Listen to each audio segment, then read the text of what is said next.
नमस्कार दोस्तों, स्वागत है आपका हमारे YouTube चैनल उत्तराखंड नॉलेज में। और आज फिर से हम काफ़ी ज़्यादा एक इंटरेस्टिंग वीडियो आपके लिए लेकर आए हैं, जो कि भारतीय इतिहास में राजा हुए हैं, प्राचीन राजा हुए हैं, उनके उपनामों के बारे में है। उनके उपनाम क्या क्या थे और वह कब राजा बने, उनका जो कार्यकाल है, इस बारे में हम आज आपको डिस्कस करेंगे, इनकी आपके साथ डिस्कस करेंगे। तो चलिए, सबसे शुरू में हम एक हर्यक वंश है हमारे पास। सबसे शुरू में जो भारत का जो प्रथम वंश है वह हर्यक वंश है, और उनके प्रथम राजा थे बिंबिसार। और बिंबिसार का जो समयकाल है वह 544 से लेकर 492 ईसा पूर्व का माना जाता है। 544 से लेकर 492 ईसा पूर्व तक का इनका जो समयकाल है, उनका नाम जो श्रेणिक मिलता है, श्रेणिक इनका जो नाम मिलता है वह जैन साहित्यों के अंदर मिलता है। जैन साहित्यों के अंदर इन्हें श्रेणिक कहा गया है। इनके लड़के थे अजातशत्रु, इन्हीं के लड़के थे अजातशत्रु, और ये कुणिक इनका उपनाम मिलता है। इनका उपनाम है कुणिक, और ये अजातशत्रु है। इनका नाम बिंबिसार के लड़के अजातशत्रु है, और अजातशत्रु का नाम कुणिक है भाई। इसके बाद इनका लड़का उदयन आता है। उदयन को पृथभक्त अर्थात पृथहंता भी कहा गया है। उदयन को पृथभक्त अर्थात पृथहंता इन्हें कहा गया है। उदयन ने ही पाटलिपुत्र की स्थापना की थी भाई। इसके बाद हमारे पास शिशुनाग वंश के कालाशोक आते हैं, और कालाशोक को काकवर्ण भी कहा जाता है भाई। शिशुनाग वंश से संबंधित है कालाशोक, और कालाशोक का जो समयकाल है 394 से 366 ईसा पूर्व का माना जाता है। इन्हें काकवर्ण भी कहा जाता है। इसके बाद हमारे पास नंद वंश के संस्थापक महापद्मानंद है। महापद्मानंद ये नंद वंश के संस्थापक हैं। इन्हें उग्रसेन कहा जाता है। उग्रसेन इंपोर्टेंट है। उग्रसेन किस राजा को कहा गया है? तो उग्रसेन महापद्मानंद को कहा गया है। इन्हें एक राढ़ शासक भी कहा जाता है। एक राढ़ शासक इन्हें ही कहा जाता है, महापद्मानंद को। इनके बाद हमारे पास चंद्रगुप्त मौर्य आते हैं। चंद्रगुप्त मौर्य को सभी जानते होंगे। मौर्य वंश के संस्थापक गणानंद के बाद बने थे ये। चंद्रगुप्त मौर्य चाणक्य की सहायता से बने थे भाई। और इनका जो समय काल है 322 से लेकर 298 ईसा पूर्व, 322 से लेकर 298 ईसा पूर्व इनका समय काल है भाई। और इन्हें सेंड्रोकोटस कहा गया है। इंडिका में इन्हें सेंड्रोकोटस कहा गया। इंडिका में इन्हें एंड्रोकोटस प्लूटार्क ने कहा। इन्हें चंद्रगुप्त जो नाम मिलता है वह जूनागढ़ विलेख में मिलता है भाई। चंद्रगुप्त नाम जूनागढ़ विलेख में मिलता है। इनके बाद हमारे पास एक शासक बिंदुसार आते हैं। इनके लड़के चंद्रगुप्त मौर्य के बिंदुसार है। बिंदुसार का जो समयकाल है 298 से 273 ईसा पूर्व, और इन्हें अमित्रघात भी कहा गया है। अमित्रघात भी इन्हें कहा गया है। अमित्रघात का मतलब है शत्रु विनाशक।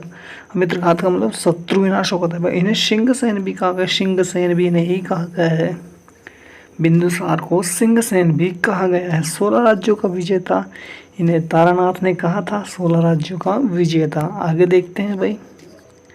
अशोक को देवानी प्रिय भी कहा गया है भाई। इसके बाद हमारे पास राजा अशोक है। अशोक महान का जो समय काल है 269 से 232 ईसा पूर्व का है। 269 से लेकर 232 ईसा पूर्व का समय काल अशोक का है। और इन देवानी प्रिय भी कहा गया है। इन्हें प्रियदस्ती भी कहा गया है भाई। इन्हें देवानी प्रिय कहा गया है। इन्हें प्रियदस्ती भी कहा गया है। इन्हें अशोक को अशोक तोमास्की और गुर्जर अभिलेख में इन्हें कहा गया है। अशोक को अशोक मास्की और गुर्जर अभिलेख में कहा गया है। देखो, समुद्रगुप्त के बारे में हम बात करते हैं। समुद्रगुप्त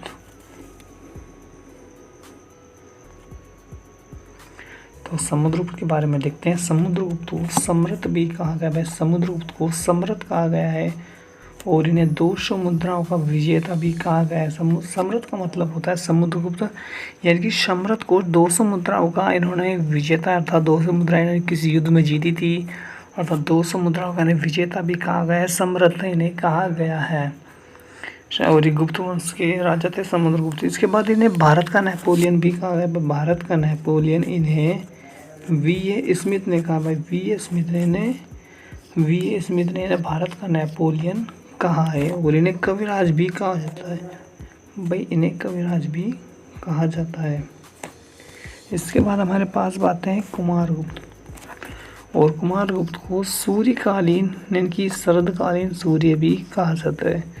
कुमारगुप्त को शरदकालीन सूर्य कहा गया है।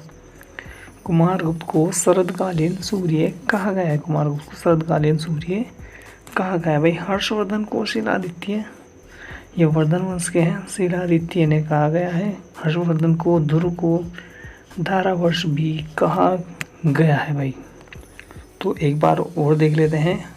अर्जियक वंश के बिंबिसार है, बिंबिसार को श्रेणिक कहा गया है। जैन साहित्य में श्रेणिक कहा गया है।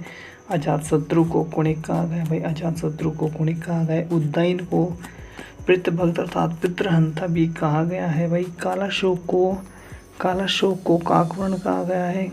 और महापद्मानंद को उग्रसेन कहा गया। उग्रसेन इंपॉर्टेंट है। उग्रसेन इंपॉर्टेंट है। कुणिक है, श्रेणिक है, पितृहंता पितृभक्त है। उदयन, अजातशत्रु, बिंबिसार और कालाशोक, महापद्मानंद काफ़ी ज़्यादा इंपॉर्टेंट है आपके लिए, तो इन्हें याद जरूर करिएगा। महापद्मानंद को उग्रसेन कहा गया है। एक राण शासक भी कहा गया। चंद्रगुप्त को सेंट्रोकोट्स कहा गया है। एंट्रोकोट्स कहा गया। चंद्रगुप्त जो नाम मिलता है वह जूनागढ़ अभिलेख में मिलता है। भाई बिंदुसार को मित्रघात भी कहा जाता है। मित्रघात का मतलब शत्रु विनाशक। इन्हें सिंहसेन भी कहा गया। बिंदुसार को 16 राज्यों का विजेता तारानाथ ने कहा। अशोक जो नाम मिलता है मास्क्यूर को जरा अभिलेख में मिलता है। देवानी पी ने कहा गया है। और प्रियदस्ती भी नहीं कहा गया। भाई समुद्रगुप्त को सम्राट कहा गया है। समुद्रगुप्त को कहा गया है 2 समुद्रा का विजेता। भारत का नेपोलियन इंपोर्टेंट है। भारत का नेपोलियन। समुद्रगुप्त को भारत का नेपोलियन V.A. स्मिथ ने कहा। V.A. स्मिथ ने कहा गया है। कहा है मतलब कविराज भी नहीं कहा गया है समुद्रगुप्त को।